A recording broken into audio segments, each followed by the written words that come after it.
de transition tiennent à informer l'opinion publique nationale et internationale que depuis les événements du 26 juillet 2023, des allégations des plus fantaisistes et mensongères sont véhiculées par certains lobbies en relation avec des responsables politiques ouest-africains au plus haut niveau et de leurs mentors internationaux. Le CNSP et le gouvernement de transition dénoncent avec force la campagne d'intoxication et de désinformation, ainsi entretenue à dessein pour le seul intérêt d'un individu et de son clan. Ce, dans le but de discréditer les autorités nigériennes de transition et faire échouer toute solution négociée de sortie de crise afin de mieux justifier une intervention militaire sous-traitée à une puissance étrangère par certains chefs d'État au nom de la CEDEAO. Les autorités nigériennes de transition regrettent cette attitude d'une certaine communauté internationale qui consiste à manifester sa solidarité vis-à-vis de quelques politiciens du régime dessus et en même temps manquer d'empathie envers les populations nigériennes durement éprouvées par les sanctions illégales, inhumaines et humiliantes de la CEDEAO, qui vont jusqu'à priver le pays de produits pharmaceutiques, des denrées alimentaires de première nécessité et de fournitures en courant électrique.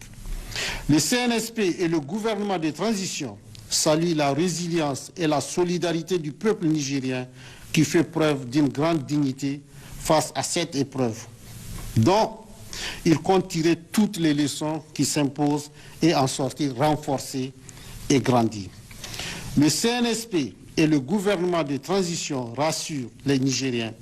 que, sur instruction du président du Conseil national pour la sauvegarde de la patrie, chef de l'État, son Excellence le général de brigade Abdourahmane Tchani, toutes les dispositions urgentes sont en train d'être prises pour atténuer au maximum l'impact des sanctions de la CEDEAO sur nos vaillantes populations. Enfin, s'agissant des responsables du régime dessus interpellés, le CNSP et le gouvernement de transition réaffirment leur ferme volonté de respecter nos lois et règlements, ainsi que les engagements du Niger en matière de droits de l'homme, et ce faisant, de les traiter avec humanisme, conformément à nos valeurs traditionnelles et religieuses. En ce qui concerne le cas précis du président déchu, le CNSP et le gouvernement de transition invitent toute personne de bonne volonté, épris de paix et de justice, à s'interroger sur la sincérité de sa prétention à soutenir qu'il est séquestré. Alors même que les militaires n'ont jamais investi sa résidence présidentielle et qu'ils disposent encore de tous les moyens de communication. En outre, le CNSP et le gouvernement de transition rappellent que le président déchu reçoit régulièrement la visite de son médecin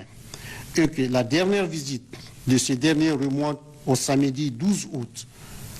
2023 de 11h30 à 15h.